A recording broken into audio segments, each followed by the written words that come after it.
¿Qué tal, compañeros? Muy buenos días.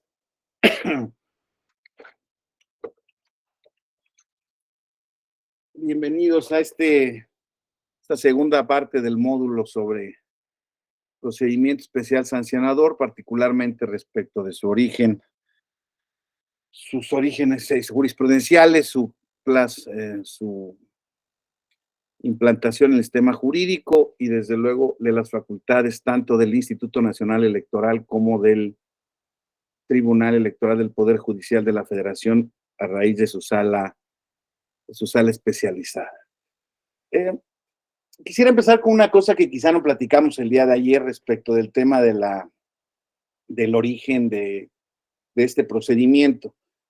Y es muy importante tener en cuenta que no tan solo la Sala Superior identificó que el viejo procedimiento plasmado en el artículo 270 del viejo COFIPE, pues debía tener una vía más expedita para efectos de, insisto, de reprimir y de poder solventar la denuncia y quejas sobre conductas que pudieran ser, pues, dañinas del proceso electoral en cuanto a su equidad. Y pues desde luego que el viejo modelo no coadyuvaba absolutamente nada en atención a los plazos, al procedimiento tan lento que se tenía, y fue por eso que platicábamos que con la petición de esta coalición en el proceso electoral de 2006, se genera la creación, primero jurisprudencial y luego legislativa, para introducir el procedimiento especial sancionador en la reforma electoral de 2007. Bueno, eso es muy importante, pero realmente la manera en la que el resultado de por qué el procedimiento no se dejó exclusivamente al Instituto Federal Electoral, entonces Instituto Federal Electoral, pues fue una razón de naturaleza político-jurídica. Se estimaba, ya en ese entonces se empezaba a ver, no tan solo con la resolución del RAP 17-2006 que habíamos visto ayer con todo detalle, sino en muchos otros sentidos, que ustedes saben que en el seno del Consejo General cuentan con voz, no con voto, los representantes de los partidos políticos y los representantes de los poderes legislativos. En consecuencia, en ese seno, en el instituto, pues se discute de manera muy profunda, muy airada, el tema de las decisiones que está tomando el instituto permanentemente a través de acuerdos, de resoluciones, y en ese entonces de sanciones.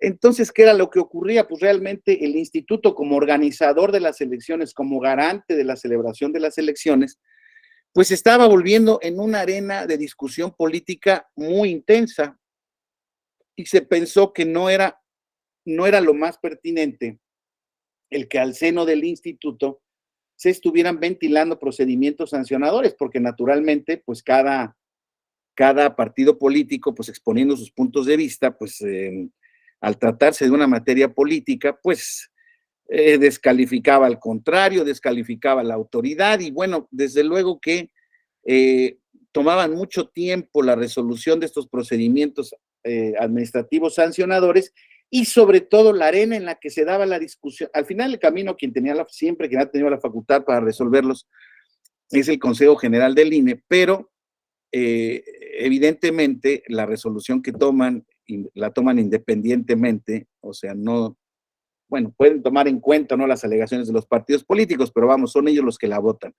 Entonces se estimó que era mejor trasladar esa tensión política, esa carga política, hacia un órgano del tribunal que delibera en privado, que sesiona en público sin duda, pero sesiona en público sin la posibilidad de que haya participación ni debate por parte de los interesados. Entonces, era un tanto cuanto la desnaturalización de las facultades del IFE, el que se discutieran, se resolvieran en su seno procedimientos sancionadores de cualquier índole. Entonces, creo que eso fue una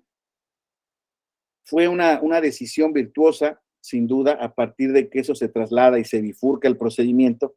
Ya el instituto, como lo veíamos ayer, es el capacitado, el facultado para integrar, para recibir la queja o denuncia, para hacer un análisis de procedibilidad, para desecharla, para analizar sus requisitos y desde luego para instruirla y generar las investigaciones. Yo ayer, analizando, después de que tuve la reunión con ustedes y de que veíamos los plazos tan pequeños que existen, que ya hemos analizado. Vamos a ver. No, dice, fíjense, platicábamos ayer en el artículo 474, ¿no? No, 473, no, perdónenme. Todavía dice, aquí está, es el 471, como la regla de procedimiento en términos generales que debe de llevar a cabo la autoridad electoral a través de la unidad técnica de lo contencioso administrativo. Fíjense, dice, el órgano del instituto que reciba o promueva la denuncia la remitirá inmediatamente a la unidad técnica de lo contencioso electoral de la Secretaría Ejecutiva para que ésta la examine junto a las pruebas aportadas, ¿no? Las causas de desechamiento, dice la unidad, el párrafo 6 del artículo 471, la unidad técnica de lo contencioso electoral de la Secretaría Ejecutiva deberá admitir o desechar la denuncia en un plazo no mayor a 24 horas posteriores a su recepción. En caso de desechamiento, notificará al denunciante por medio del medio más expedito a su alcance dentro del plazo de 12 horas.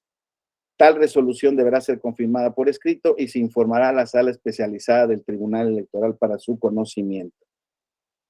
¿Qué es lo que ocurre? Pues es un plazo tremendamente corto. O sea, el tribunal así lo ordenó, así se plasmó en la ley.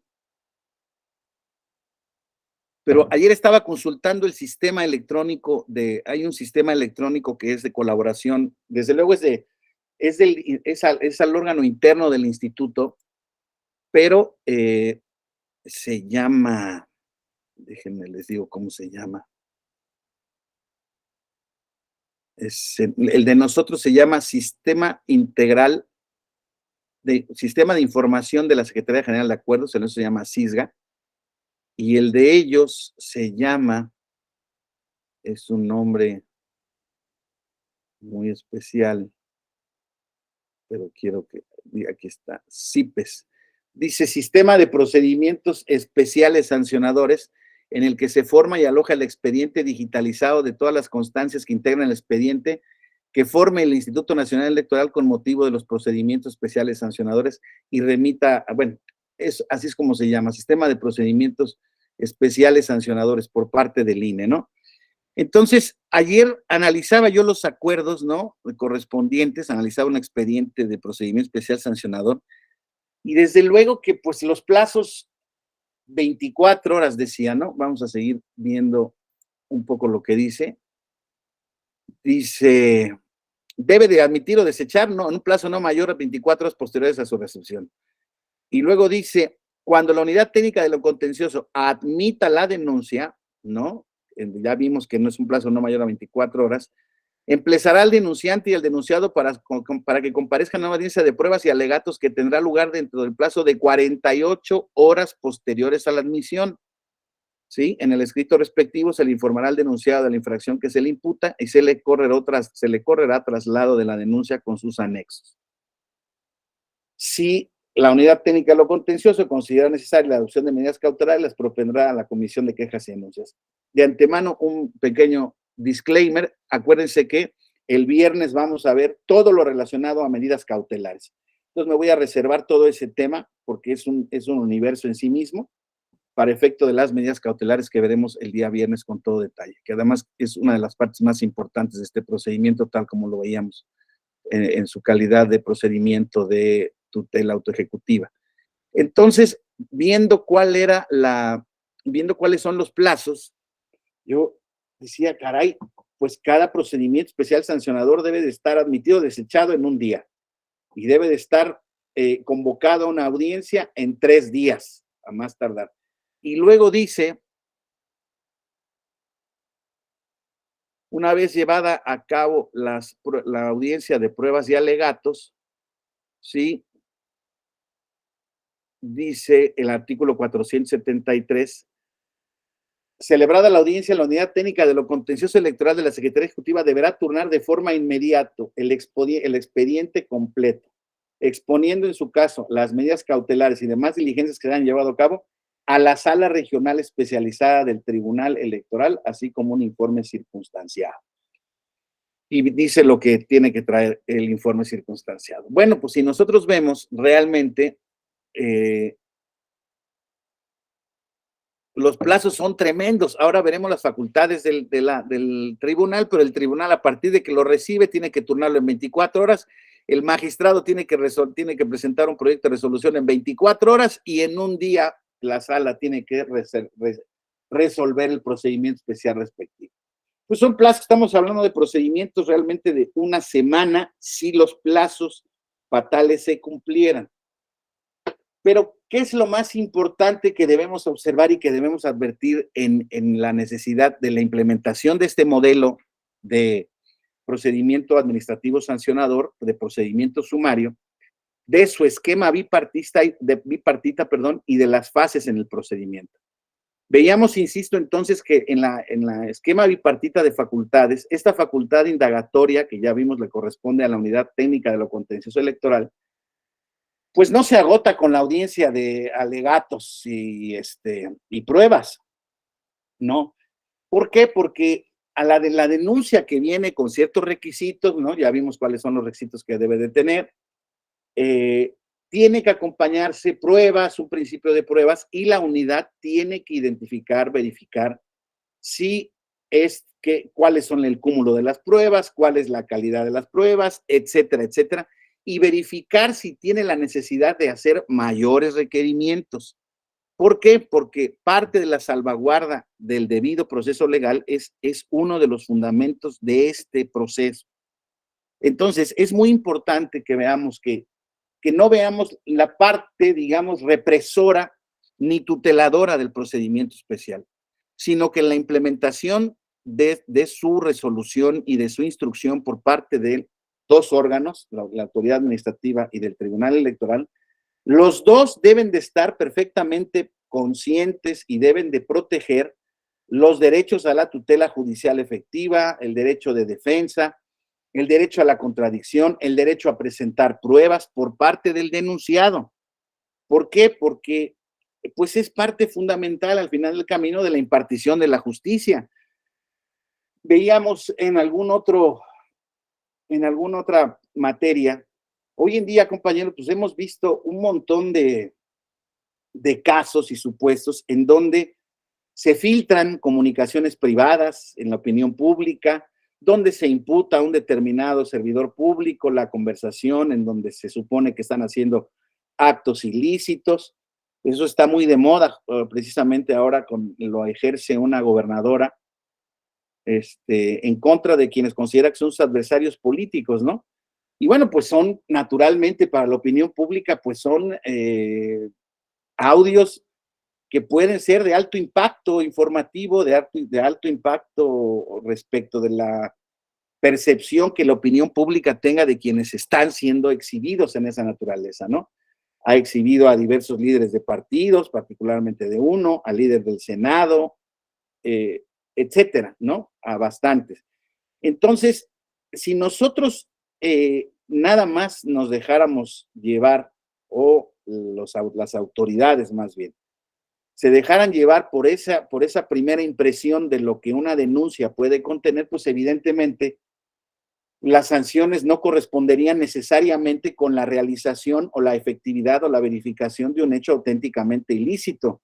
Como lo platicábamos, en esta época interconectada de medios sociales, de redes sociales, ya los medios masivos de comunicación nos quedaron pequeños respecto de las redes sociales, ¿no? Estas redes que en términos prácticamente inmediatos nos dan a conocer noticias que ocurren no tan solo en nuestro país, no tan solo en nuestra comunidad, sino en todo el mundo. Nos enteramos del temblor de Turquía y de Siria casi al momento, a los 2 minutos en que había ocurrido. Entonces, ese tipo de impactos mediáticos de interconexión como ustedes saben, ha dado pie a un fenómeno terrible, que es el famoso fenómeno de las fake news, de la posverdad, en donde se pueden construir narrativas a raíz de la utilización indebida y manipulada de estas redes sociales de comunicación. Entonces, hay infinidad de denuncias que se pueden dar. Le poníamos un ejemplo ayer, una de las que resulta que está ahora en curso y que ya se ha resuelto respecto de algunos procesos, este tema de la pinta de bardas a favor o en contra de algún candidato en toda la República Mexicana, ¿no? Donde se denuncian, por decirles algo, 100 bardas en 30 ciudades de la República Mexicana. ¿Cómo le hacemos para que se cumplan los plazos, compañeros? ¿Cómo le hacemos para que en 24 horas la Unidad Técnica de lo Contencioso Electoral admite o deseche? Pues es imposible. Es imposible porque tiene que haber una verificación física, primero jurídica de la demanda, después una verificación física en efecto de dónde están las bardas, del contenido de las bardas, etcétera, etcétera. Y desde luego eso lleva tiempo. Además, les debo de decir que existe un convenio de colaboración mediante el cual el tribunal, y quieres particularmente la sala regional especializada, que es la sala facultada para resolver los procedimientos especiales sancionadores, y la unidad técnica de lo contencioso electoral, están conectados de forma simultánea mediante la complementación de los dos sistemas que les platicaba yo hace un momento. El sistema de información de procedimientos especiales del INE está en plena comunicación con el sistema integral de información de la Secretaría de Acuerdos, y entonces eso genera que desde que se presenta una denuncia en cualquier órgano distrital, central o local del Instituto Nacional Electoral, en tiempo simultáneo, bueno, podríamos decir casi simultáneo, porque se recibe una copia o el expediente y este se tiene que digitalizar para que se suba a ese sistema y se pueda compartir con el tribunal. Desde que esto está ocurriendo, desde que tan pronto está disponible para el instituto el expediente digitalizado, que puede contener, como ustedes se podrán imaginar, una demanda principal que puede tener 10, 15, 20, 25 hojas, puede ir acompañado con diversas pruebas técnicas, con diversas pruebas documentales, etcétera, etcétera. Entonces, una vez que está digitalizado, la sala especializada a través de una unidad especializada que es la unidad de estudio y verificación de requisitos de los medios de impugnación, de los procedimientos especiales sancionadores, turna el expediente de manera virtual a una ponencia en específico para que a partir de entonces se le esté dando vigilancia y seguimiento al caso y en su caso a las actuaciones que están llevando a cabo las autoridades.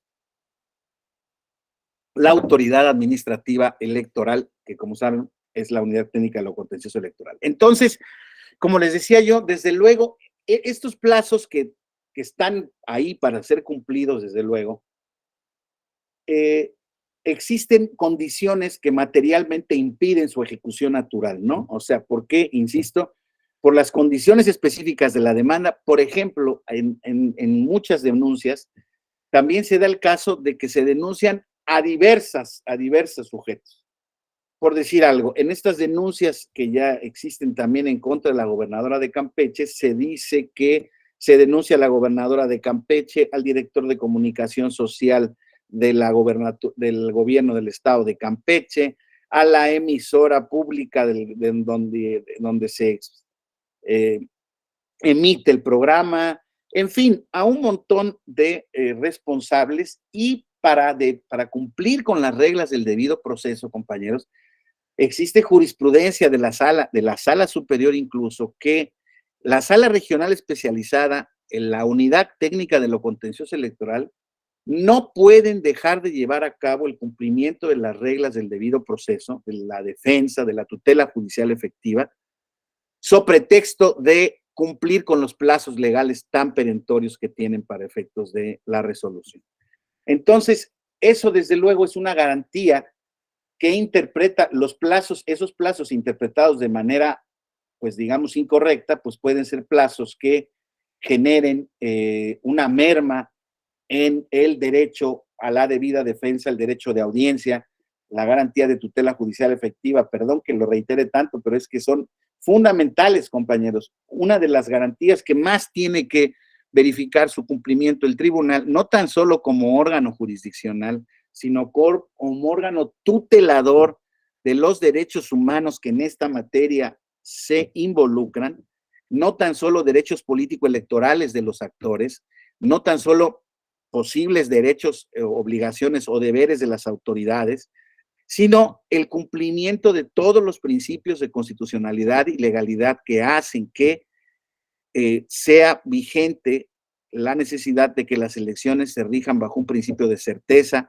de legalidad, de independencia, de imparcialidad y de profesionalismo.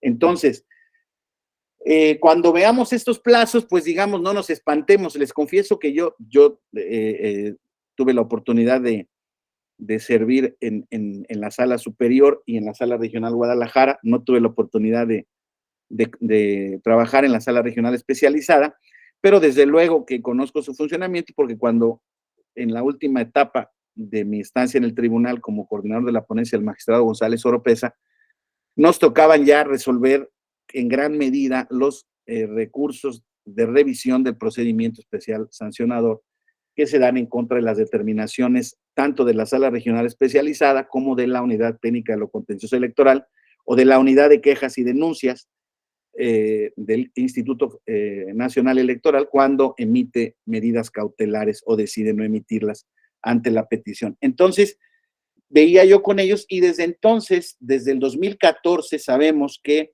existe este acuerdo general, insisto, y estas jurisprudencias donde se interpretan que los plazos, lo que se entiende es que obligan a que el procedimiento sea lo más sumario posible. A partir de que se dan ciertos procesos de procesales, como es el de admisión de una demanda o el turno a una ponencia, entonces los plazos deben de ser cumplidos de manera absoluta y fija, y así se cumplen permanentemente. En donde, digámoslo así, existe posibilidad o amplitud para detener los plazos, es para recibir el expediente y para empezar a hacer denuncias hasta en tanto no está debidamente integrado y el mismo puede pasar a la jurisdicción de la sala regional especializada para poder, para poder ser resuelto. De hecho, les diría yo que en este esquema bipartito de las fases del procedimiento, una vez que el expediente llega a la sala regional especializada, un porcentaje muy importante de las resoluciones o de los juicios que se dan en esa materia son para efectos. Las determinaciones que toma la sala regional especializada son para efectos. Esto quiere decir que devuelve el expediente a la autoridad administrativa para que siga llevando a cabo actividades procesales, convocando, emplazando a quien no había sido emplazado, obteniendo testigos donde no los había obtenido, en fin, un montón de cuestiones que también facilitan mucho o se facilitan mucho por el trabajo conjunto que de manera digital, cada uno desde su ámbito de autonomía e independencia, desde luego, pero ya la sala va conociendo cuál es el trabajo del instituto y sabe de alguna manera en qué medida viene el expediente o qué no viene el expediente, ¿no? Entonces, cuando ya le falta alguna diligencia por desahogar, pues evidentemente se estima, incluso muchas veces se tiene que repetir la audiencia de pruebas y alegatos. ¿Por qué? Porque la misma se llevó a cabo sin sujetos emplazados y que habían sido denunciados respecto a la comisión de, eh, de conductas ilícitas. Por decirles algo, es muy común que en el contenido, por ejemplo, de propaganda calumniosa, que ya lo veremos, propaganda que ejerza calumnia, que ahorita veremos cuál es ese tipo de propaganda, no tan solo se emplaza a la persona, al partido político que subió el promocional, sino también a las diversas emisoras, tanto de radio y televisión, que transmitieron el anuncio. Fíjense que yo recuerdo bien que una de las grandes partes de este procedimiento, cuando ya estaban en el procedimiento de revisión especial sancionador, muchas de las televisoras a las que se les había llamado como responsables decían, oye, pero a mí, ¿por qué me sancionas? Porque yo estoy pasando una pauta que el instituto me está ordenando. El contenido del anuncio, pues si es calumnioso, no, a mí no me toca determinarlo, pero, pero entonces yo te vengo a alegar que yo estoy en cumplimiento de una pauta federal, etcétera, etcétera. Y se ha decidido en muchas de esas medidas que en general, solamente cuando existen medidas cautelares, ya respecto digamos, la detención de un asunto pautado por contener o por violar reglas específicas, ya las emisoras sí son responsables de la detención de la pauta. O sea, tienen que estar atentas a la notificación, a los procedimientos que el instituto lleva a cabo, y en el caso de que existan medidas cautelares, el promocional se debe de bajar de inmediato. Pero a lo que voy es, ordinariamente también son denunciadas, pues digámoslo así, porque pudiera haber en fraude a la ley la posibilidad de que alguna emisora, queriendo perjudicar a algún actor del proceso, pues se hiciera aguaje de las cautelares y siguiera pasando el contenido del mensaje que se está queriendo reprimir. Entonces, es por ello que se les llama también a juicio a todas ellas. Entonces, dice cómo es un procedimiento que se involucra, por ejemplo, a varias partes del país, como en el caso de estas bardas que se pintan de manera generalizada. ¿Cómo celebramos la audiencia de pruebas y alegatos, compañeros? ¿Dónde la hacemos? La tenemos que hacer de la manera central. ¿Por qué? Porque al final del camino el asunto está relacionado con un procedimiento que tiene que ver con una elección federal y con una aspiración que tiene que ver con la presidencia de la República. Sin embargo, para que se lleve a cabo esa audiencia de manera central, pues imagínense todas las investigaciones que tiene que haber en ese sentido. Entonces, ¿son procedimientos sumarios? Sí, sí depende. Tenemos que ver qué es lo que se denuncia, cómo se denuncia, a quiénes se denuncia. Insisto, y no por el cumplimiento de los plazos fatales, perdamos de vista o pensemos que una demanda, una denuncia, una queja, en ese sentido, vía este procedimiento va a ser resuelta en una semana. Eso no pasa así, como les decía yo, lo que hay es un procedimiento interno en donde se va dando seguimiento a las instrucciones, a la instancia de instrucción del expediente, para que se lleven a cabo, insisto, todas estas diligencias que tienen que hacerse para que se cumplan con estos principios a las que está llamada. Y ahora sí, vamos a ver, si quieren, la presentación que amablemente Inés nos está ayudando a compartir. Esta que está ahí, que son facultades de la Sala Regional Especializada en el Procedimiento Especial Sancionador. Ahí es donde vamos a concentrar nuestra exposición el día de hoy, porque ya lo veíamos, es una facultad, son dos facultades. Sí se ve, ¿verdad? Ahí la pantalla. Dice, es garante del cumplimiento de las reglas del debido proceso legal por parte del Instituto Nacional Electoral, y también tiene que ponderar, y esa es la parte que en mi opinión es un auténtico reto interpretativo y decisorio por parte de la Sala Regional Especializada, posteriormente de la Superior, si es que hay recursos en contra de sus decisiones, porque tiene que hacer una protección de derechos fundamentales en la resolución de los procedimientos especiales sancionadores. Y fundamentalmente en esa protección tiene eventualmente que hacer una ponderación entre los mismos. Ya veremos ahora casos particulares y concretos, pero esas son los dos ámbitos que la Sala Regional Especializada no puede dejar de percibir, no puede dejar de fundar y motivar bien, ¿sí? En esta facultad de garante del cumplimiento, la siguiente lámina, por favor, gracias Inés. Como garante del cumplimiento de las reglas del debido proceso legal por parte del instituto, ya veíamos, compañeros, cómo existe este sistema de comunicación, intercomunicación digital y tecnológica entre la sala regional especializada del tribunal y la unidad técnica del instituto, y es donde se va viendo cómo se va integrando el expediente. Entonces, cuando el expediente es remitido a la sala ya tiene en gran medida una noción de qué es lo que está pasando. Entonces, ellos tienen que verificar que se cumplan con la protección de estos derechos, que ya lo hemos comentado, ¿no? De acceso a la justicia, derecho a la defensa, la tutela judicial efectiva, garantía de audiencia, debido proceso y principio de legalidad. Cualquiera que se viole, compañeros, cualquiera que no se lleve a cabo plenamente, que no se proteja, insisto, que digamos, que se lleve a cabo con ciertas formalidades, pero no con las formalidades completas. Oigan, es que se denunciaron a 14 personas y una no compareció y luego se llevó a cabo la resolución con 13 de las personas denunciadas.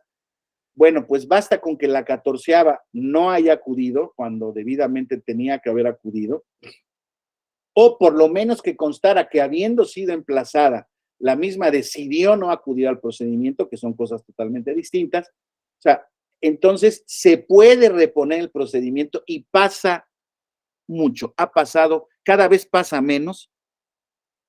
Les puedo decir que también ayer tuve una comunicación muy productiva con el secretario general de Acuerdos de la Sala Regional Especializada, el licenciado Gustavo Pale, con quien tengo una relación de mucho tiempo profesional y personal. Y me platicaba esto, ¿no? Ya cada vez el sistema está tan intercomunicado que realmente, pues digámoslo así, van trabajando de manera paralela y cada vez pasa menos que las decisiones de la sala. Ahorita vamos a ver una estadística que es muy importante. Cuando este procedimiento empieza a salir y empieza a surgir, perdón, se empieza a desarrollar naturalmente en un principio, pues evidentemente las facultades de los medios de impugnación del conocimiento de la especializada, que son a partir de 2014, ¿no? Empiezan a crecer exponencialmente, ¿no? En 2014, fíjense, compañeros, tuvieron 23 procedimientos especiales a partir de que entró en vigencia esta reforma. En 2015, que era elección intermedia, hubo 914 procedimientos, año de elección. 2016, 245 procedimientos especiales sancionadores. En 2017, 255. Otra vez proceso electoral 2018, 884. 2019, 301. 2020, 169. 2021, otra vez proceso electoral federal, 713. Pero en 2022, compañeros, ya tuvimos ahora, en el año pasado, 503, siendo año posterior a proceso electoral federal, y hoy en día, en un mes y pico, van 40. Entonces, más o menos van ya resueltos, ¿eh? Entonces, ha ido creciendo la litigiosidad en este tema, como les decía yo, pero así como ha crecido la litigiosidad, y podríamos decir se ha incluso complicado el manejo de las impugnaciones, porque cada vez las denuncias son más complejas, son más variadas, porque, insisto, la realidad nos va imponiendo luego conductas infractores o posiblemente infractores que no se daban en el pasado. Sin embargo, ya el manejo experto por parte de la Unidad Técnica de lo Contencioso, que tiene, como ustedes saben, un personal profesional también de mucho tiempo, que ya sabe manejar estos procedimientos y que los tiene desarrollando mucho tiempo, pero bueno, tiene una capacidad instalada particular, ya cada vez es menor. Hace mucho tiempo, cuando se crea en 2014 se crea este acuerdo donde se dice, bueno, en el caso en que se pueda recibir un expediente y se advierta que el mismo no viene bien integrado, entonces el mismo será turnado no como procedimiento especial sancionador, sino como juicio electoral, que es un juicio que según el catálogo de medios de impugnación que ha desarrollado la Sala Superior para su admisión, trámite y sustanciación, ha sido de manera muchísimo más, pues es mucho más amplia la tutela en el procedimiento porque es más no tiene formalidades, se puede impugnar prácticamente todo. Entonces, en este tema se dice, mediante juicio electoral, la sala hace una primera revisión en examen y en resolución colegiada devuelve el expediente mediante juicio electoral a la autoridad administrativa para que se sigan llevando a cabo diligencias para poder sustanciar el expediente. Eso les vuelvo yo a decir, pues desde luego, pues dilata también la resolución. La siguiente lámina, por favor, Inés. Entonces, la sala regional especializada en esa, como garante del cumplimiento de las reglas del debido proceso, puede ordenar la regularización del procedimiento cuando advierta deficiencia en el plazamiento de las partes, ya sea por la omisión en el llamamiento de todos los sujetos denunciados, por no respetar los plazos legales para la notificación de aquel, por no precisar las conductas infractores que se les imputan, y en general por la carencia de debida fundamentación y motivación que se advierta en el expediente. Ahora bien, eso lo puede hacer la sala in situ también, ¿eh? Pero lo que ordinariamente se ha determinado es que la sala no invada las competencias de investigación por parte del instituto y que sea él el que las agote plenamente. O también en esa facultad de garante del cumplimiento de las reglas del debido proceso, puede devolver el expediente, como les decía yo, al instituto cuando se ha denegado también la admisión de pruebas relacionadas con los hechos controvertidos en la audiencia de pruebas y alegatos, etcétera. Veíamos ayer una disposición en donde donde se dice que dice el artículo 470 y pico, no me acuerdo exactamente cuál es, pero dice que en el procedimiento especial 472.2 no serán admitidas más pruebas que la documental y la técnica. Esta última será desahogada siempre y cuando el oferente aporte los medios para tal efecto en el curso de la audiencia. Oigan, ¿y por qué nada más limitar ese número de pruebas poder ser aportadas? Pues eso es inconvencional, así lo ha resuelto la sala superior, así lo ha resuelto la sala especializada, y entonces muy probablemente en todo ese tipo de procedimientos, muy probablemente, no es necesario, tengan que ser desahogadas incluso pruebas testimoniales. Por ejemplo, en el proceso electoral pasado de 2021, existió una denuncia en contra de unos influencers que habían sido pagados respecto de un partido político del Verde, si no mal recuerdo. Entonces se les había pagado a X, 50 influencers, actores, conductores de programas de televisión, estrellas de redes sociales, etcétera, etcétera, y se acusaba de que se les había pagado un dinero para el día de la jornada electoral sacar o emitir pues mensajes en sus redes sociales de que iban a votar por ese partido político. Entonces, en el procedimiento especial sancionador, donde se determinó la responsabilidad no tan solo del partido, sino de los sujetos en lo individual, tuvieron que llamar a los 50. Y los 50, por decirles algo, claro, tenían que ir a los domicilios de cada uno de ellos, y resultaba que uno venía alegando, no, es que a mí me notificaron mal porque el domicilio donde me notificaran era la casa de mis papás. Entonces, ese no es mi domicilio. Ah, bueno, pues emplácese bien a este sujeto, etcétera, etcétera, etcétera. Entonces, una vez para tomar esa determinación, imagínense ustedes la cantidad de diligencias que se tienen que hacer para efectos de llamar a todos a juicio. ¿Por qué? Pues, ¿qué se les preguntó en esas circunstancias? Pues se les preguntó que era si había sido espontánea su participación, que reconocieran si habían sido pagados o no habían sido pagados, si habían sido pagados con cuánto tiempo, etcétera, etcétera, etcétera. Entonces, como les decía yo, es muy importante que veamos que tienden a ser procesos diseñados como sumarios, pero en la práctica sí hay muchos que pueden ser resueltos como sumarios, como, insisto, el retiro de una propaganda calumniosa. En el retiro de una propaganda calumniosa, ya lo veíamos, el antecedente de este juicio se da con motivo de esa propaganda en donde se identificaba al candidato presidencial de esa coalición con sujetos que habían estado involucrados en hechos ilícitos, ¿no? Entonces, para verificar si se había dado o no esa indebida propaganda, ¿no?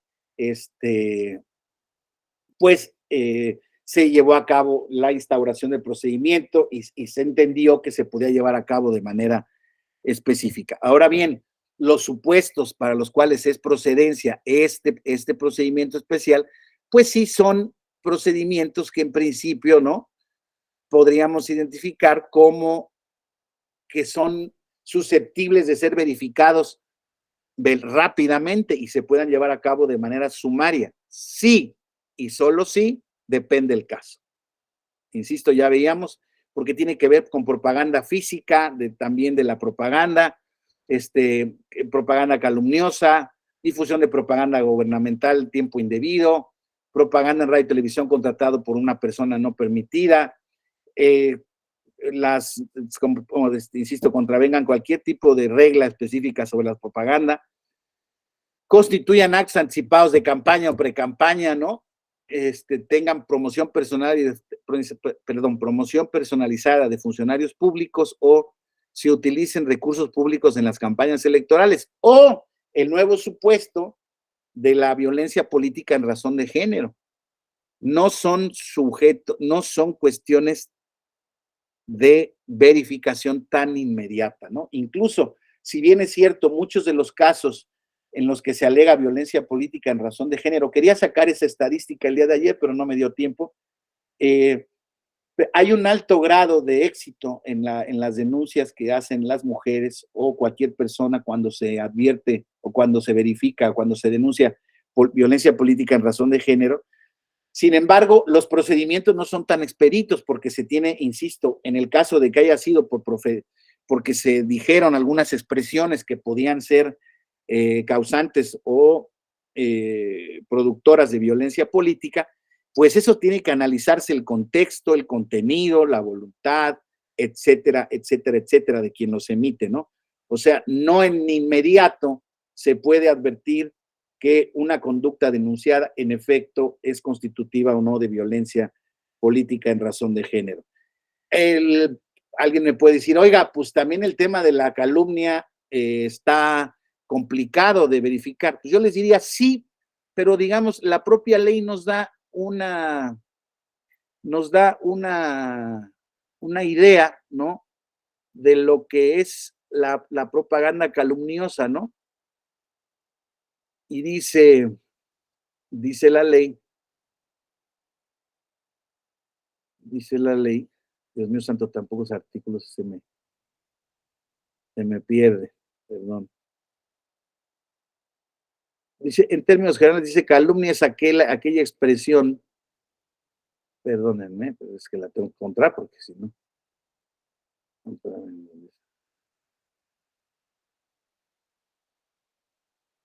Aquí dice, los procedimientos relacionados con la difusión de propaganda que se considere calumniosa solo podrán iniciarse a instancia de parte afectada. Se entenderá por calumnia la imputación de hechos o delitos falsos con impacto en un proceso electoral. Pues sí, digamos, hay una definición de lo que es calumnia, ya hemos visto que en términos de el tipo penal ha desaparecido de nuestra legislación, tanto federal prácticamente como en todas las locales. Hay algunas en las que todavía pervive, pero realmente ya la calumnia no se ha considerado un delito, se consideraba un delito esta imputación. Ahora no se considera delito, pero sí se siguió manteniendo la prohibición de que la propaganda imputara hechos falsos. Pues claro, porque desde luego, insisto, pues con una expresión, con un promocional bien hecho, bien elaborado, pues se puede afectar la imagen, la reputación de un candidato, de un aspirante, de cualquier sujeto. Entonces es muy importante que, insisto, que en este procedimiento de tutela de los derechos de los involucrados en el proceso, pues sea debidamente protegido y cuidado por parte de la sala. La siguiente, por favor, Irene, gracias, Inés, perdón. Entonces, dice ahí, puede ordenar la realización de diligencias para integrar debidamente el expediente en aras de salvaguardar los principios de garantía de audiencia, defensa y exhaustividad, ¿sí? Para salvaguardar los derechos del denunciado, o incluso, por ejemplo, en algunos hechos, en algunos procedimientos especiales, se ha tenido y se ha podido emplazar al presidente de la República, que si bien es cierto, la sala ha determinado que no debe de comparecer personalmente en atención al cargo y a las funciones que desempeña, pero sí tiene que contestar, y así se ha emplazado al entonces presidente Felipe Calderón aproximadamente a 6 o 7 procedimientos especiales sancionadores, perdón, y al expresidente Peña Nieto también en un número similar de procedimientos especiales sancionadores. Entonces, es muy importante verificar. A ver, la siguiente, es que, ajá, así está, ¿verdad? A ver, dice, déjame ver qué es lo que dice. No sé por qué. Ajá, de acuerdo, gracias, Inés.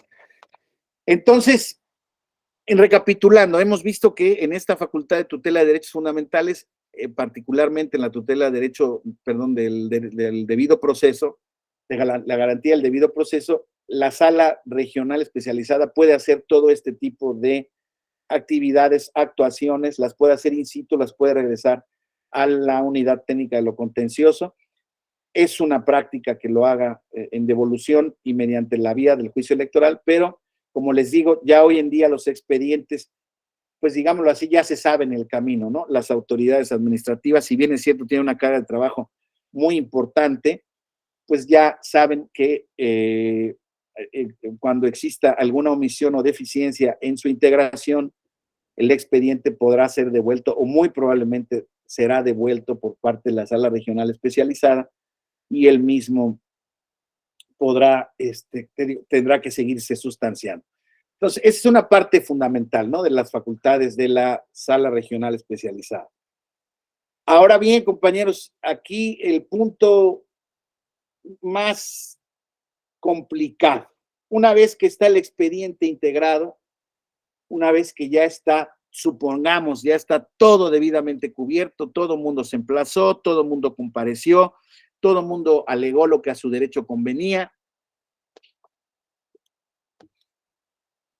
La denuncia es perfectamente procedente, se admitió cuáles eran las conductas denunciadas, se acreditaron o no se acreditaron. Entonces la sala tiene que verificar muchas veces, no tanto si se dio o no la conducta denunciada. ¿Sí? Es muy probable que un promocional que se ataca de calumnioso exista. Es muy probable que los actos anticipados de campaña, en donde se denuncian eventos o participaciones en eventos masivos o en eventos políticos, haya existido. De cualquier manera hay que verificarlo, ¿eh? Pero vamos a suponer que eso está perfectamente verificado. El problema viene aquí ahora en la determinación final sobre si los hechos denunciados constituyen una denuncia infractora. Y aquí es donde sí, les vuelvo a decir, la jurisprudencia de la sala regional especializada y desde luego de la sala superior en esta materia ha sido muy amplia, porque ha tenido que ir caso por caso determinando cuáles son los derechos que prevalecen en un conflicto eventual. Ya veíamos ayer, compañeros, que una de las partes más importantes que tiene nuestro sistema democrático, que yo les diría, no sé si está bien o está mal, compañeros, mucha gente dice, no, es que está mal en estas partes del mundo, el presidente de la República es el presidente del partido y claro que va y acude a los cierres y es lo normal, y en su caso las elecciones pueden ser auténticamente un referendo o una aprobación para su gestión o no, sí, es válido en ese país en el que exista. Oiga, que existe en casi todos los países del mundo, ok, qué bueno, es válido en todos los países del mundo en el que exista. Pero en México las reglas no son así. Las reglas son, en alguna medida las reglas son muy restrictivas o digamos contra natura del fenómeno político. Si en un fenómeno político hay debate público, unos contra los otros, no polarización, no estoy diciendo que no, este fenómeno que estamos viviendo, que existe, es un fenómeno que no es propio de lo nuestro. Los regímenes totalitarios así fueron en mucho tiempo y generaron o empezaron con este tipo de distorsiones en cuanto a la opinión pública. No se podía realmente debatir. Había dos posiciones, una verdadera y una falsa, de acuerdo a la posición en la que se encontrara cada quien. Entonces, existía esos niveles de polarización y entonces, pues de eso se trataba, claro, cuando habían regímenes totalitarios donde no existía el respeto al Estado democrático de derecho, no existía el respeto a los derechos fundamentales, pues claro, naturalmente, pues eso generaba una distorsión en contra de los derechos, precisamente a favor de la instauración de regímenes que no son compatibles con estos nuevos tiempos de las democracias constitucionales, estados democráticos de derecho constitucionales y de derechos humanos, ¿no? Pero en una democracia, digámoslo, funcional, en una democracia participativa, pues digamos que goce de una salud razonablemente potente, pues el debate y se tiene que dar sobre el contraste de las ideas. Claro, alguien me puede decir, pues de hecho se da, nadie prohíbe en este país que alguien emita una opinión contraria a, por ejemplo, a un gobierno, ni el gobierno se la pasa avasallando, digamos, a sus contrarios, pues cada quien emite las opiniones que en el ámbito de su expresión pública, en el ámbito de lo público, pues le pertenece o le parece a su postura política, a su ideología política, etcétera, etcétera. Entonces, eso por un lado, ¿no? Está la libertad de expresión. Y por otra parte, el tema de la neutralidad, ¿no? En nuestro país hemos tenido, y eso es cierto, pues eso es un tema que se arrastra históricamente, hemos tenido un sistema, pues que duró mucho tiempo y que hoy en día muchos analistas políticos pues consideran que nuestro sistema político pues sigue siendo heredero de esas prácticas, ¿no? Y se dice, bueno, pues es que todos al final del camino como mexicanos somos hijos de la revolución. Desde 1917 el sistema político pues puede haber cambiado, puede haber alternado, pero en esencia seguimos siendo mexicanos y herederos de la revolución. Entonces, ¿qué quiere decir eso? Pues dicen todos son iguales y otros dicen no, no somos iguales. Y ese es parte del debate, ese es parte del debate. Y bueno, todos los días lo vemos. Ok, el decir que alguien pertenece a un régimen pasado y que por tanto es corrupto y que es ilegítimo, viola las reglas del proceso electoral o no las viola. Pues todo depende, compañeros. Y no todo depende del cristal con que se mire, sino específicamente aquí, en este caso, todo esto que voy a decir es aplicable a todos los casos, pero particularmente en procedimientos de restricción y ponderación de derechos, tenemos que ser brutalmente cuidadosos y escrupulosos del caso y el contexto político que se nos está poniendo en la mira. Hay que ser escrupulosos. Y les vuelvo a decir, esta es una opinión, insisto, estrictamente personal. Personal. Hay juicios que se están ventilando en ese sentido, pero las reglas de actos anticipados de campaña y de precampaña fueron reglas que estaban llamadas a ser establecidas para ser violadas. ¿Por qué? Porque es imposible detener la actividad política de gobernantes y de aspirantes, y máxime de todos aquellos que obtienen un cargo público y que, por ejemplo, con base en ello pueden hacer informes anuales. No sé si les ha pasado en el marco de la zona donde vivan, ¿no? Conforme se acerca el septiembre o dependiendo la fecha en la que hayan sido electos o hayan tomado posesión, primer informe de labores de tal diputado, primer informe de labores de tal senador, primer informe de labores de tal alcalde.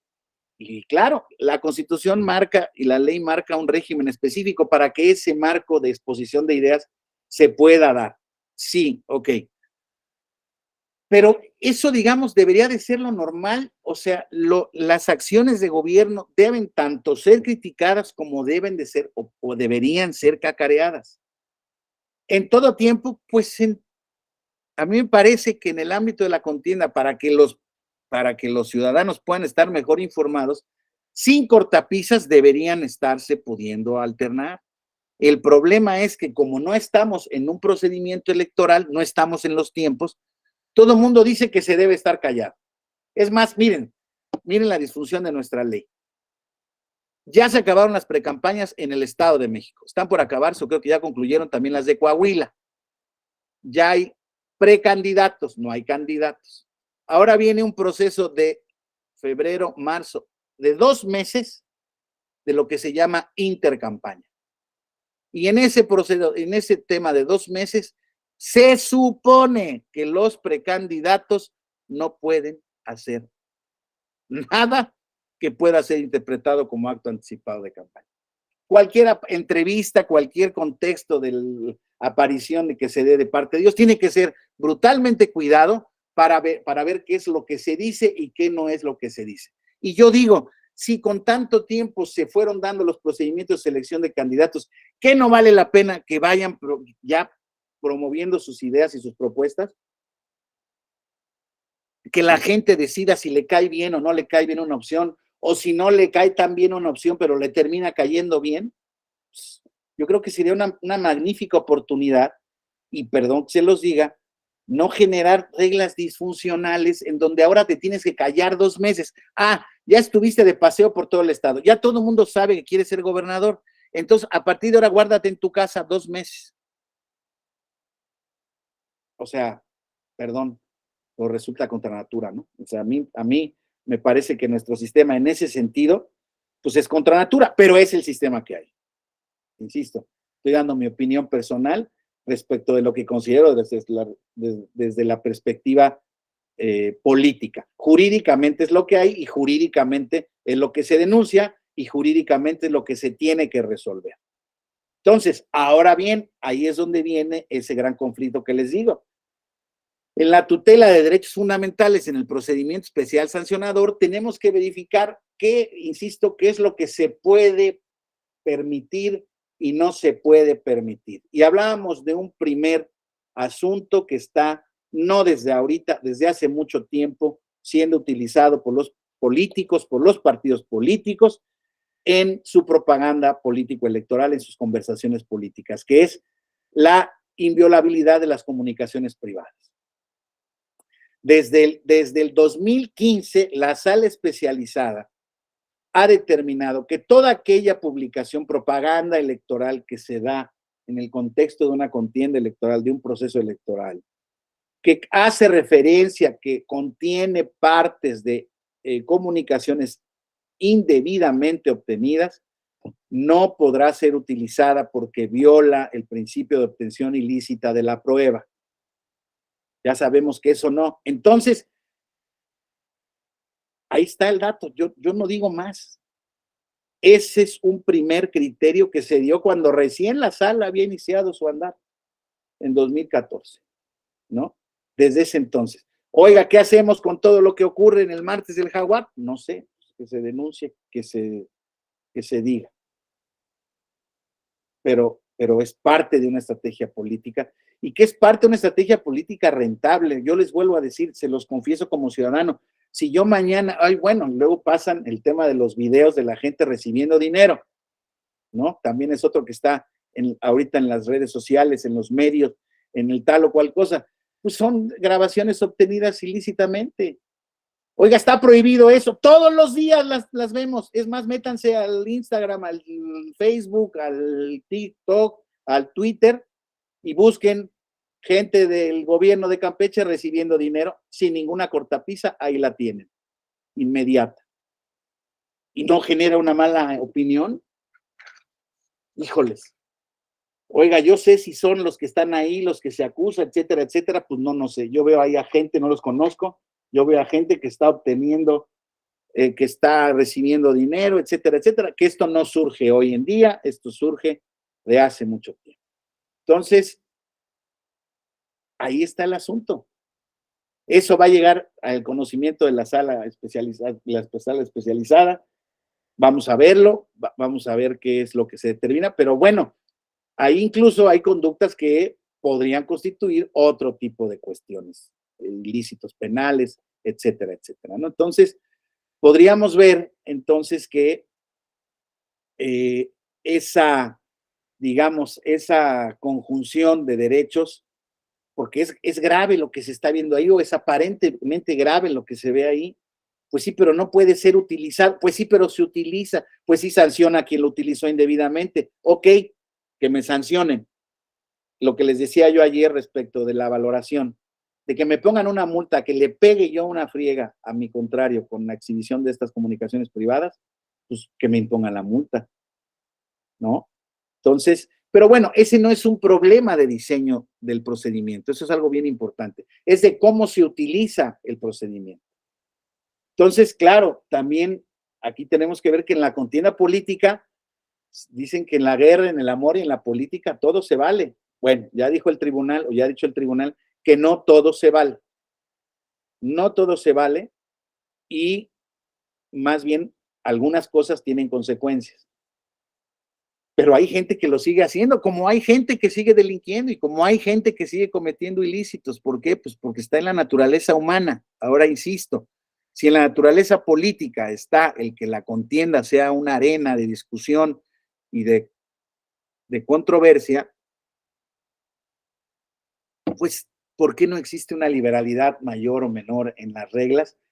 Al final del camino, fíjense, son temas de salvaguarda para todos. Todos los que hacemos las reglas decimos, híjoles, es que esta me puede causar un gran beneficio, pero no me hayan cachado haciendo esto porque me puede causar un mal perjuicio. Entonces, ese es un poco el tema, ¿no? La naturaleza de lo que está en juego, pues es muy grande, al final del camino estamos hablando del poder, y bueno, pues en esa contienda se ha visto o se ve que los contendientes pueden hacer, pues digamos, desplegar diversas conductas que son de índole pues, ilegal, por decirlo menos, ¿no? En este desarrollo también hubo una época en que los partidos políticos estuvieron de moda el sacar promocionales con los niños, ¿no? Y entonces pasaban diversos partidos, nació con uno, pero ha sido recurrente en todos los demás, ¿no? Para que vean todo lo inclusivo y todo lo protectores que son los partidos políticos, entonces vamos a poner que los niños también forman parte de este acervo tan generoso al que nosotros beneficiamos. Bueno, pues se denunció por parte de partidos políticos contrarios, de organizaciones civiles como Amicus Curiae, etcétera, etcétera, respecto de que el interés superior de los menores reclamaba que los mismos no participaran en cuestiones de esta naturaleza política, salvo que tuvieran dos condiciones particulares, ¿no? Que se tuvieran la autorización plena de los padres y dependiendo del grado de edad y de madurez, de que ellos también supieran a dónde los estaban llevando.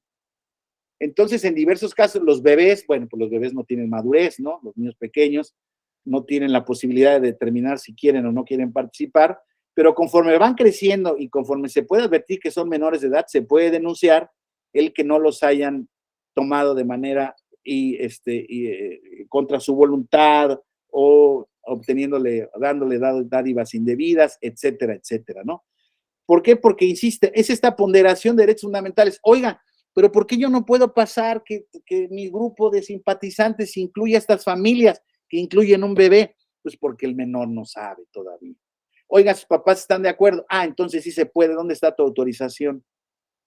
Ah, bueno, ok, aquí está la autorización. No está la autorización, entonces es indebida. Es una sanción que puede acarrear una medida cautelar o puede acarrear una sanción eventual también, ¿no? Eso, y vamos a ver que son apenas, como no es un sistema de análisis de casos, no vamos a ver 200 casos que podrían ser 200 casos los que podríamos ver, de estos que hemos visto que se resuelven. Cada caso verdaderamente es un mundo importantísimo a analizar, ¿no? Protección de personas con alguna discapacidad. La siguiente, por favor, Inés. Desde 2016, la Sala Superior, a propósito de algún juicio en el que se estaba impugnando un promocional que se daba en contra del entonces gobernador o aspirante al gobernador del PAN, Javier Corral, y que se daba, donde se decían un montón de cosas, pero se venía denunciando que era tan complejo lo que se decía en la propaganda, en el promocional denunciado, no me acuerdo cómo se llamaba, pero era un promocional que se emitía en contra de ellos. Entonces decía que eso iba en contra era discriminatorio a las personas que tenían alguna discapacidad, por ejemplo, la falta de audición. Entonces, en ese 27, se los invito a que lo lean, el PSC 27-2016 de la Sala Especializada, porque se hace una valoración bien interesante de cómo en la necesidad, por ejemplo, en este tipo de mensajes, establecer un lenguaje de señas para efecto de quien no haya podido escuchar, que fue la reclamación específica, deba de ser incluida en los mensajes para que pueda ser accesible a todas aquellas personas, ¿no? Entonces, la sala especializada generó un criterio, la verdad, de una factura jurídica muy interesante, muy pulcro, muy sencillo, muy accesible, para identificar que, bueno, pues el Estado constitucional democrático, en un Estado constitucional democrático, la inclusión de todos los miembros de una comunidad, no importando cuáles son sus capacidades, es fundamental para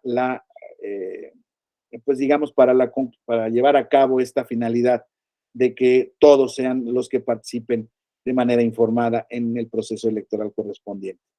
Y bueno, un punto que es piedra de toque y que es también un punto muy discutido, muy discutible día por día, por ejemplo, el caso de la libertad de expresión que hemos platicado tanto y, por ejemplo, de la protección al periodismo, ¿no?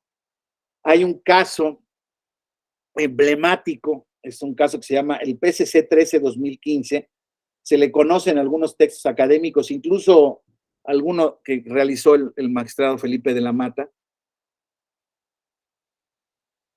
que fue ponente y miembro de esa solución en la sala regional especializada en ese entonces, en donde se daba un promocional en términos, se daba un promocional, déjenme ver.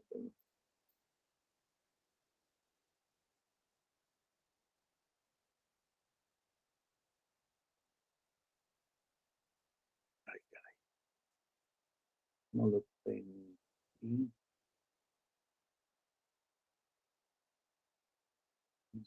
Permítanme.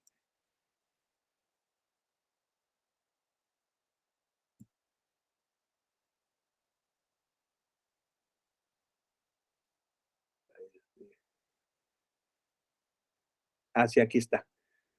Fíjense, en ese caso que es conocido como caso López Dóriga, el periodista, él presentó en lo personal una queja en contra del PRD con la transmisión de un promocional en televisión que se denominaba, para efectos de pautado, Queremos ser tu voz. A juicio de López Dóriga, decía que dicho promocional contenía expresiones que lo calumniaban al asociarlo con la comisión de probables hechos delictivos, expresando que también se realizaba un uso indebido de su imagen, atentando también contra su derecho a la libertad de expresión como periodista. En esa expresión, además de diversas imágenes, entre ellas incluían las del periodista López Dóriga, se escuchaba un mensaje que decía algo así como esto: pasan los años y la historia se repite, pero no, lo que se repiten son los errores. En cambio, hay cosas que no solo se repiten, sino siguen siendo lo mismo. Nos dicen que la economía va mejor, pero a ti, ¿por qué no te alcanza? También nos dicen que la seguridad es un hecho, pero ¿por qué nos faltan 22,000? En el PRD somos muy conscientes de lo que no funciona en México, por eso desde hoy queremos ser tu voz. Eso en el contexto iban pasando imágenes, mediante esta frase se decía, imágenes de presidentes, de expresidentes de la República, y entre ellas las de este periodista. Él decía, oigan, ¿yo qué? ¿A mí qué? ¿Por qué me involucran en este tema, no? Él dice, me calumnian. La sala dice, no, no hay calumnia. No, no hay calumnia. No te acusan de nada indebido a ti. Oye, pero mi libertad, mi reputación como periodista al identificarme con hechos negativos del pasado, y dice, ahí sí tienes razón. Ahí sí voy a proteger tu derecho y voy a ordenar que se cambie el promocional y se quite tu imagen. ¿Por qué? Porque evidentemente en el uso de la libertad de expresión, que en general lo que dice la pauta informativa, la propaganda electoral, es una propaganda válida, no tiene ningún problema, está criticando hechos del pasado, dice quieres más de lo mismo, sino, oye, ¿por qué eso lo identificas con una imagen de una persona que se dedica a comunicar lo que pasa en el país? Estás identificando eso con lo que dices, que aunque con lo que dices que hay que cambiar, pues porque está mal, ¿no? Si ustedes se dan cuenta, realmente no hay la imputación a nadie de ningún delito, sino exclusivamente una crítica en ese contexto. La sala creo que de manera totalmente afortunada, ¿no? Hace ese deslinde y dice, a ver, en el ejercicio, sí es cierto que en el uso de la facultad o del ejercicio periodístico, los sujetos que forman parte de este cuerpo tan importante para la sociedad democrática, pues deben de estar expuestos a un margen mayor de exposición, a una libertad en el debate de ideas, y en su caso que alguien pueda identificar por decirles algo. Imagino que lo que la sala quiso decir es esto, solo lo estoy imaginando. Si alguien quería decir que incluso las noticias que se daban anteriormente formaban parte de un formato complicado, un formato añejo y que no respondía a las nuevas necesidades o realidades de la población, a lo mejor se podía haber dicho, ¿sí? Pero el simple hecho de involucrar la imagen del periodista con un contexto, pues digamos, sí de crítica y que sí se identifica, sí, sin criticar la labor de él específicamente, es un poco lo que dice la sala.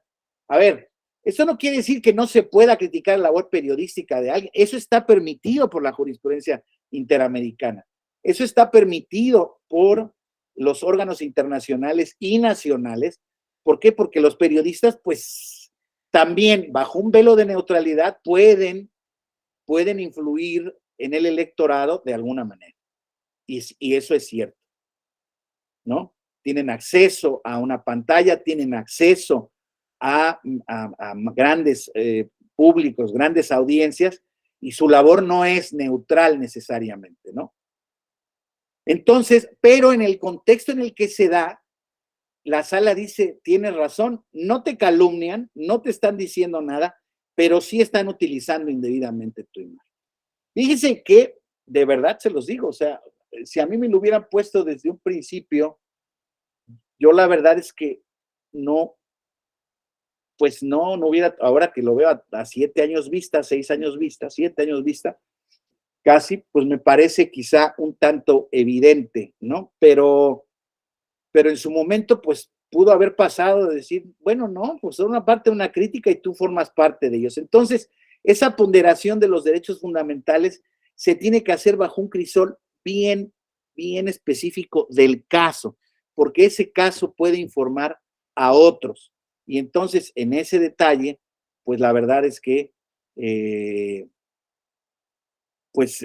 las cosas pueden variar de un caso a otro. Entonces, fíjense cómo, insisto, en este como en otros muchos casos, la sala ha tenido que ponderar entre derechos fundamentales. Y yo les decía, hay muchos otros que tienen que ver, por ejemplo, con indebida promoción personalizada.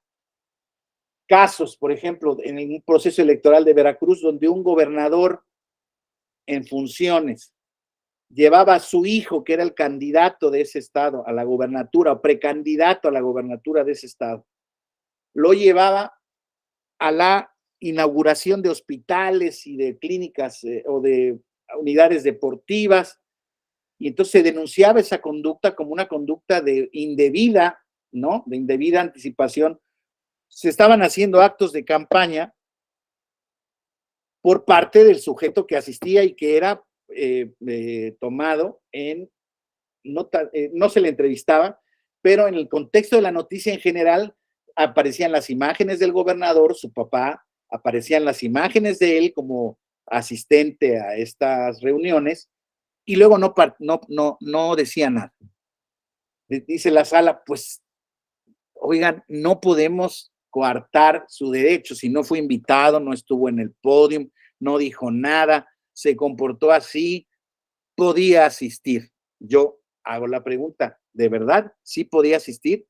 ¿De verdad sí podía salir en las noticias de manera neutral y aparentar como que no estábamos haciendo nada mal? Yo tengo dudas ahí, tengo dudas, pero lo que resolvió la sala fue eso. Y es discutible, ¿eh? Es discutible, no estoy diciendo que esté mal lo que dijo la sala. Yo tengo dudas. Y eso es lo que ocurre en la ponderación de este tipo de casos, ¿no? Ya veremos ahora en el tema de las medidas cautelares en el siguiente viernes, cómo, híjoles, en la adopción o no adopción de las medidas cautelares, luego tiene que ver la resolución del fondo del asunto y puede ser que ocurra, por ejemplo, que se otorguen unas medidas cautelares en apariencia del buen derecho y en peligro en la demora, y que posteriormente en el fondo del asunto se determine que no hay responsabilidad o no hay ilícito que. Y entonces, por lo tanto, se retiró la propaganda que posteriormente se dijo que no infringía ninguna norma. O en medidas cautelares se puede no detener esa propaganda que luego se considera ilícita. Ese es un riesgo que existe en este tema de este procedimiento especial sancionador, que no ha ocurrido en términos frecuentes, no es un tema que ocurra con frecuencia, pero es cierto que pues existe este riesgo, ¿no? Lo que en apariencia puede causar daño, luego resulta que pues no era pues, violatorio de ninguna norma. Oye, pero pues mira, por lo pronto entonces el daño me lo causaste a mí, porque yo estaba utilizando una estrategia de comunicación al final del camino válida. Perdón, compañeros, son 10:23. Si me permiten hacer una pequeña detención antes de concluir con el tema, de unos 3 minutos, por favor, si me permiten, en 3 minutos, bueno. Muchísimas gracias.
Gracias, una disculpa por el breve, el breve espacio.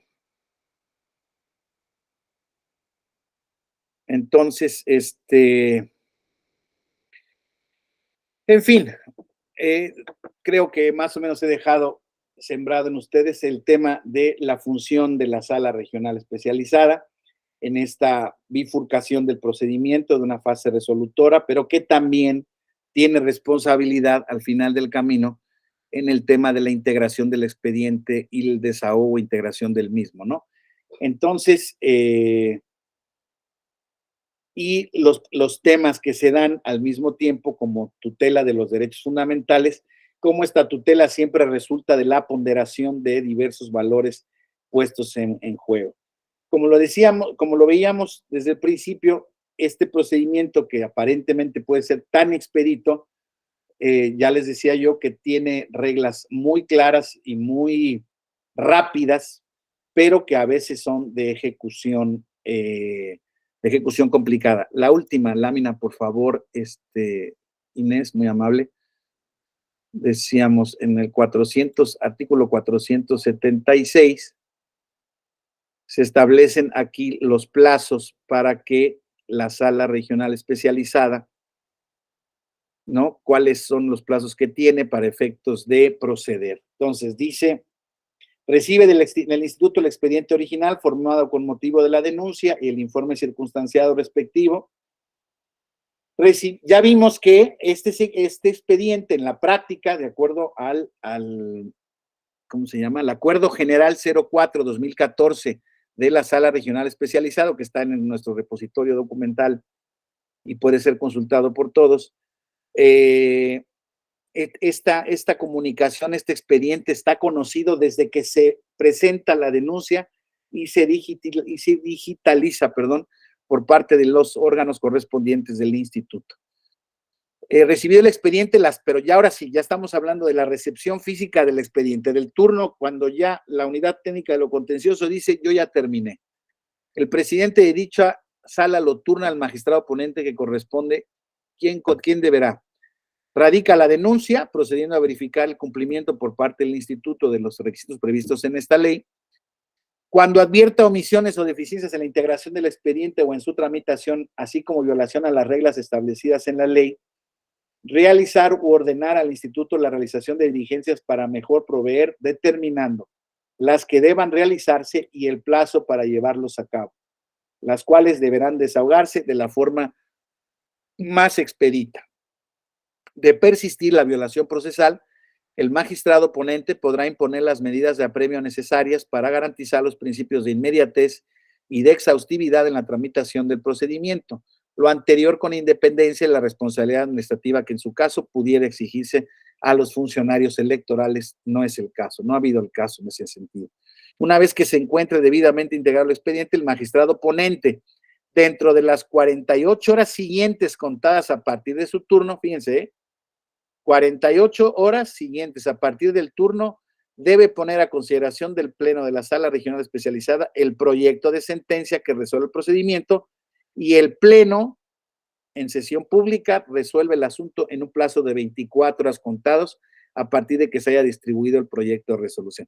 Esos plazos, una vez que están dando estos procedimientos formalmente en la sala, son cumplidos a rajatabla. Y son cumplidos a rajatabla porque incluso nuestro sistema, el sistema del Tribunal de Información e Integración de Expedientes de la Sala Regional, de la Sala General, de la Secretaría General de Acuerdos, perdónenme, establece esta verificación para efectos luego de control y visitaduría y control de todos los procesos internos hacia adentro del tribunal. Es una falta, desde luego, de la sala regional especializada o aquellas salas regionales que, habiendo admitido un recurso, tienen un juicio, un medio de impugnación, tienen un tiempo para resolver, no lo hagan en el plazo que establece la ley. Ahora, insisto, eso no significa que el expediente lleva sustanciándose tanto o cuánto tiempo, dependiendo de su complejidad. Luego, las sentencias que resuelvan el procedimiento especial sancionador, dice el 477, podrán tener los efectos siguientes. Uno, declarar la inexistencia de la violación, objeto de la queja o denuncia, y en su caso, revocar las medidas cautelares que se hubieran impuesto o imponer las sanciones que resulten procedentes en los términos que establezca la ley. Con esto, compañeros, bueno, pues expondríamos lo que es el tema de lo que es el procedimiento especial sancionador, su nacimiento, la bifurcación del proceso o la división en dos fases del proceso, cuáles son las facultades del Instituto Nacional Electoral y cuáles son las facultades de la Sala Regional Especializada, y cuáles han sido unos casos relevantes. Si quisiéramos hacer un taller de casos relevantes de sentencias de estos, podríamos hacer un diplomado. Hay pero y libros enteros. Hay un libro que se llama El Tribunal Electoral y los Derechos Humanos, que les recomiendo, editado por el Tribunal, en donde se establecen todos aquellos casos en los que la labor interpretativa del tribunal ha tendido a, en este nuevo paradigma de los derechos humanos, a ampliar, ¿cómo se dice?, la tutela de los derechos, y son, ¿qué les gusta? Como 30 casos. De los 30 casos, 20 tienen que ver con procedimientos especiales sancionadores. O sea, ¿por qué? Porque es el caso en el que se ha generado esta ponderación de valores, donde se ha tenido que tutelar, ampliar, exponer al máximo la tutela de, por ejemplo, libertades de expresión, libre actuación pública en el ejercicio del encargo, interés protector del menor, de los discapacitados. Hay temas, desde luego, que no toqué aquí, pero que se refieren a violencia política de género, muy relevantes. Y entonces todos esos, de verdad que forman parte de un acervo importantísimo, pero que, insisto, se conforma con la resolución íntegra y pormenorizada de cada caso concreto. Entonces, con eso terminaría yo la exposición, para el efecto de que procedamos a un diálogo, a alguna discusión. Dice alguna compañera, bueno, a Patricia Sánchez nos dice: buenos días, ¿podría compartir el número de la sentencia de los influencers? Es el RAP 172 de 2021. Y una pregunta: ¿puede ser atribuible alguna conducta a trabajadores del ayuntamiento de mando superior que en periodo de precampaña en su página de Facebook? Uy, sí, hay un montón de casos. Sí, depende de lo que hay en la página de Facebook. Les ofrecería, híjoles, hay un montón de casos, pero sí se puede atribuir la conducta. Hay casos en los que se ha sancionado a trabajadores de un ayuntamiento de mando superior que en periodo de precampaña en su página de Facebook promueven al presidente municipal. Así es afirmativo. Perdón no tener el número, pero luego busquen, lo que pasa es que en la página, el portal de la página del tribunal, ¿no? En Google es posible encontrar, de verdad, sí, con los elementos precisos del caso, por ejemplo, tal como me lo preguntó Patricia, es posible encontrar algunos expedientes. Yo les ofrezco posteriormente, una vez que ya esté confeccionada, le advierto algunos pequeños detalles a la presentación. Ya les platicaba, les ofrecía compartírsela, únicamente, desde luego, como una guía de lo que aquí platicamos. No es para efectos didácticos, digámoslo así, pero algunos casos prácticos y algunos acuerdos que son importantes, como la bibliografía y las sentencias relevantes. Pero particularmente en el caso de estos derechos humanos, particularmente en este caso de conductas, pues incluso en este libro que les digo se llama Derechos Humanos y Derechos Políticos Electorales. Déjenme ver, ahorita se los digo en términos muy veloces.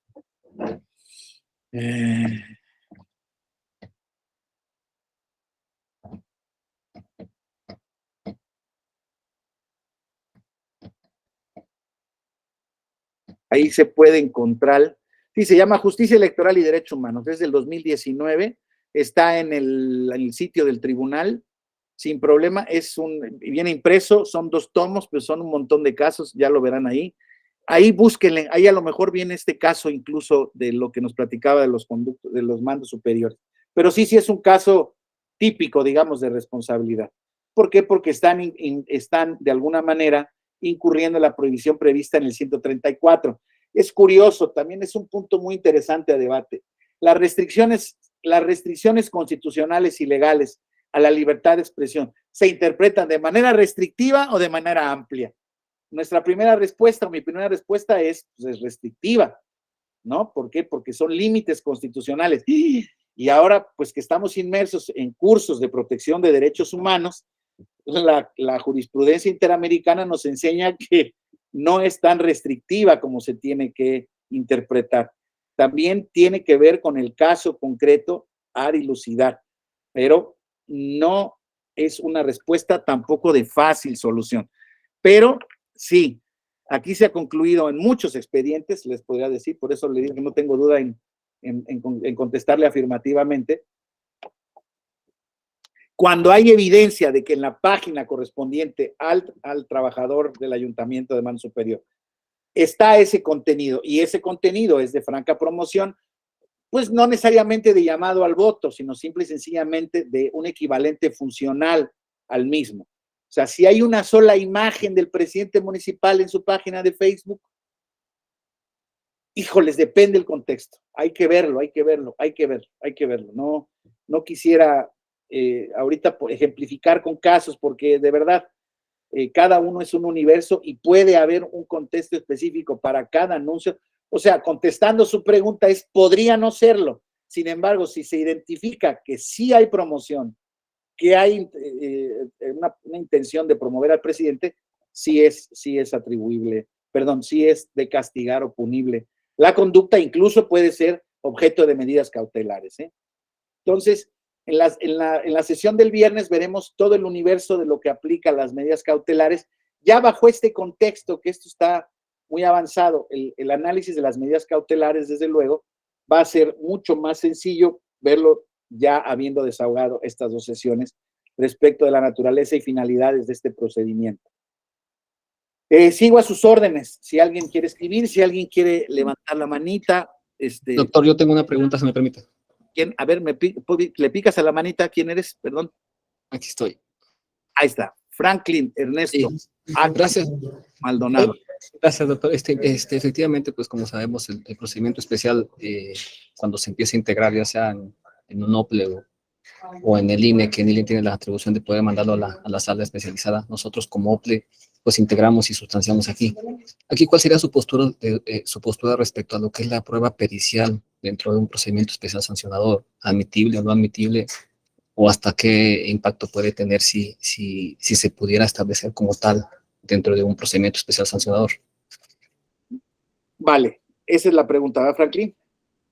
Ok, gracias, Franklin. Te voy a contestar en términos genéricos. Yo sería del criterio de no cerrar la puerta a ninguna prueba en ningún procedimiento especial sancionador. Lo único que habría que determinar, Franklin, de acuerdo al caso concreto, es si la prueba es pertinente. Por decir algo, sí, ¿cómo decirlo? Es que déjame imaginarme un procedimiento en donde sí pudiera ser pertinente una prueba pericial. Híjole, sí, creo que sí hay casos, además. Discúlpame por no estar tan fresco ahorita en la mañana para imaginar el caso, pero sí, por ejemplo, una pericial de grafoscópica, una pericial contable, no pareciera, quizá una pericial, ahora sí que técnica respecto de la autoría específica o de la no manipulación, por ejemplo, de algún material, Franklin, que pudiera aparecer en redes sociales, por decir algo, que aparezca aparentemente una nueva cuenta, por decir algo, de una red social con mi nombre, y que con base en esa cuenta puedan pasar dos cosas: que yo en efecto haya creado la cuenta fake para ahí hacer todas las cosas indebidas que no puedo hacer y luego deslindarme de la misma. Ustedes deben de saber que en los procedimientos sancionadores de cualquier tipo hay una figura muy importante que sirve para calificar digamos, la gravedad de la conducta o no, que es el deslinde. Te ha tocado, ¿no, Franklin? En el tema del procedimiento, hay veces, por ejemplo, en el tema de la pinta de bardas, ¿no? Bueno, que fue un poco lo que pasó en el caso ya juzgado de las bardas en todo el país, donde dice Claudia es. Oiga, yo no fui, o sea, ¿quién las pintó? No sé, o sea, las puede pintar incluso mi contrincante para perjudicarme, ¿verdad? Entonces, bueno, ok, ya está el deslinde, vamos investigando a ver qué pasa. Entonces, en el caso, por ejemplo, de esto que pasa tanto con las suplantaciones de identidad y creaciones de cuentas alternas, ¿no? Hay que verificar cuál es la conducta específica del denunciado respecto de ellas. y para ello sí podría ser posible identificar la autenticidad y la creación de las cuentas estas que se crean de manera indebida.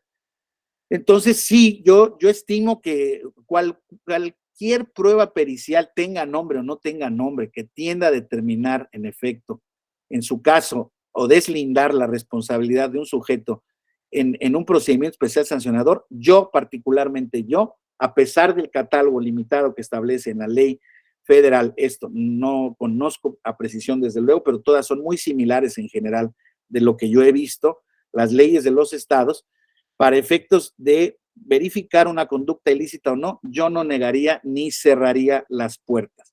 Para mí, una prueba, cualquiera que ésta sea, que ayude a desentrañar la verdad, es la verdad ahora sí que histórica, la verdad de los hechos, la autenticidad de los hechos, para mí sería de vital importancia. Siempre y cuando también, Franklin, la misma no fuera de una complicación tal en su desahogo que no permitiera ser tutelada, o sea, que no cumpliera con las finalidades del procedimiento. Salvo con esa salvedad, yo no me cerraría. Ahora, insisto, si tú me dices, hay una prueba pericial que no es pertinente para el desarrollo, la comprobación de los hechos, pues entonces no la aceptaría. Eso dependiendo del caso particular. Pero ya quedamos, yo no cierro la puerta a ningún tipo de prueba. Les digo, hoy en día se desahogan muchas testimoniales en el caso de procedimientos especiales sancionadores. Entonces, y no es una de las pruebas que se supone que está permitidas. Dice documental, en la documental alguien me puede decir, es que ahí puede venir una testimonial. No creo que haya sido ese el espíritu de la ley, pero bueno, si lo podemos interpretar en ese sentido, vale, también caben las testimoniales. Entonces, apertura de pruebas, siempre tutela judicial efectiva. Yo estoy con la jurisprudencia de la sala superior, de la sala regional especializada, en el ámbito de maximizar la tutela de los derechos de defensa de los imputados o de los que denuncian. ¿Alguien más? No sé si con eso quedó, Franklin, más o menos. Sí, gracias, doctor. Sí me llama un poquito también la atención el tema de las periciales, atendiendo que el procedimiento especial es muy sumario. Sí. Y vamos, en una audiencia a veces que las partes, sabes que 30 minutos tienes para que expongas tus argumentos, entonces ahí cuando se habla de una pericial sí es complicado el hecho de empezar a desarrollarla por la cuestión de los tiempos y de que considero que sí iríamos en contra de la cuestión sumaria del mismo procedimiento. Entonces, sí, es No, de acuerdo, y es que sí puede pasar, o sea, yo a lo que voy es, vamos viendo cómo se ofrece, qué se ofrece y en qué términos. A lo mejor ya la puedes llevar a la audiencia de pruebas alegatos, anunciar que la vas a ofrecer y que ya la llevas desahogada, y esa pueda ser tomada en cuenta para resolver. O sea, estoy de acuerdo con lo que dices, desde luego que va en contra de la sumariedad de los casos, pero hemos platicado aquí que no es que la sala regional vaya en contra o no, se tiene que desahogar todo lo que sea necesario para la integración del expediente. Y si, por ejemplo, uno de los temas de defensa del denunciado es, oye, yo no te tengo que ofrecer ninguna prueba respecto de que esa página es falsa, yo te digo que es falsa. Oye, a ver, entonces tú que estás acusando, a ver, entonces vamos a verificar la autenticidad de la página. Oye, pues no la puede ni uno ni otra parte, pues yo tendré que vérmelas de qué manera, porque si no, entonces estamos, insisto, contra la acusación y la defensa respecto de palabra. En fin, es en esos casos, no es, desde luego no es de ordinario. Yo lo que decía es, yo no le cerraría la puerta y dependiendo del contexto en el que se ofrezca. ¿Alguien más? Gracias, doctor. Gracias, Franklin. ¿Alguien más, compañeros? Se anime, tenga dudas, quiera participar.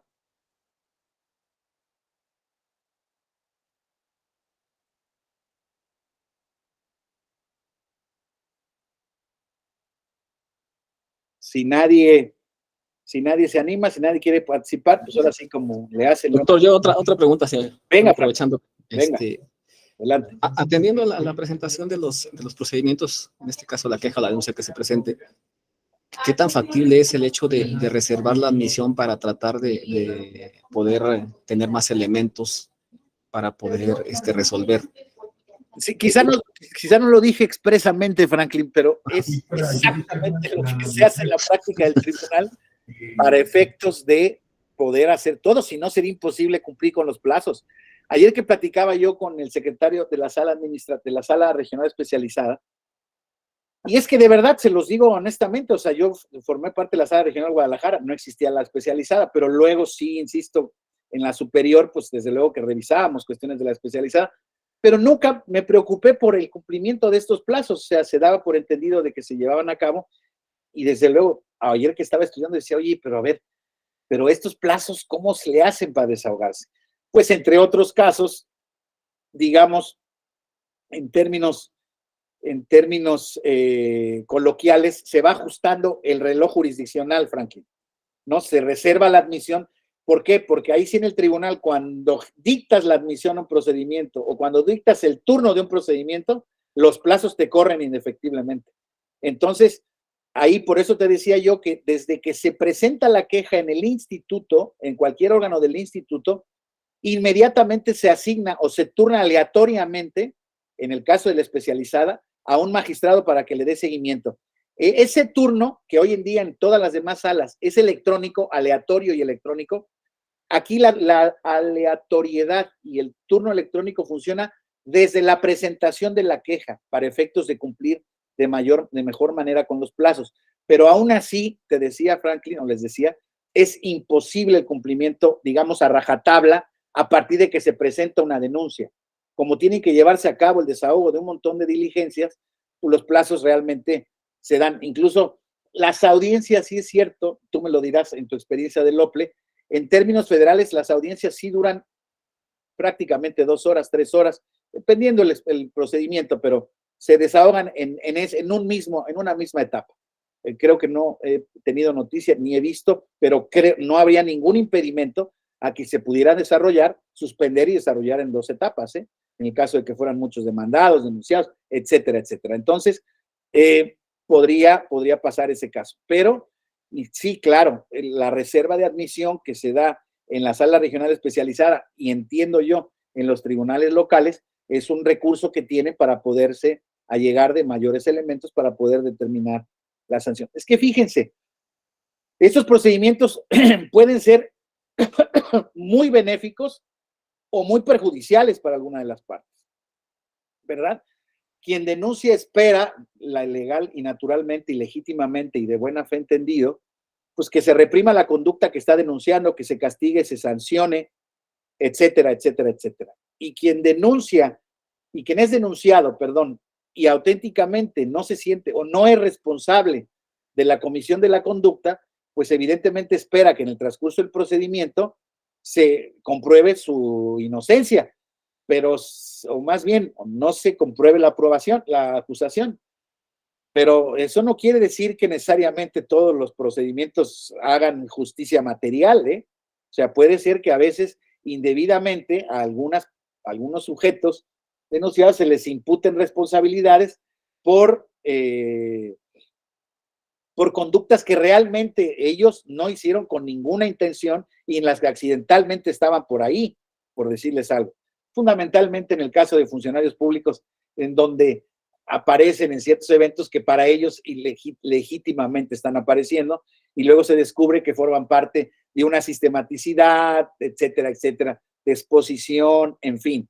El caso de los influencers en la etapa pasada, porque esta es la segunda vez que se da por motivo del verde, en la vez pasada a los influencers como tales nada más los llamaron a declarar, no fueron imputados ni sancionados. En esta segunda ocasión, no importa que haya sido la primera vez que eran llamados, fueron sancionados y llamados a juicio. ¿Por qué? Porque aquí ya no es nada de que no sabía yo para lo que me estaban llamando, no sabía yo que era prohibido. Oye, ok, se entendía que era la primera vez. Aquí ya la estrategia, quien forme parte de ella, ya forma parte de una estrategia indebida. Y yo les puedo asegurar que algunos de estos muchachos no tenían ni idea en lo que se metía, le ofrecieron un dinero por sacar un tweet, pues es a lo que se dedican y pensaron que estaban haciendo algo legítimo. Pero, insisto, puede ser que estos procedimientos, insisto, tratando de sancionar conductas ilícitas, auténticamente logren un objetivo muy represor e inhibidor de la conducta, pero puede ser que a veces sancionen de manera, pues, no indebida, pero de manera, pues quizá un poco accidentada a quien no tenía la responsabilidad de ser sancionado. ¿Alguna otra cuestión, por favor?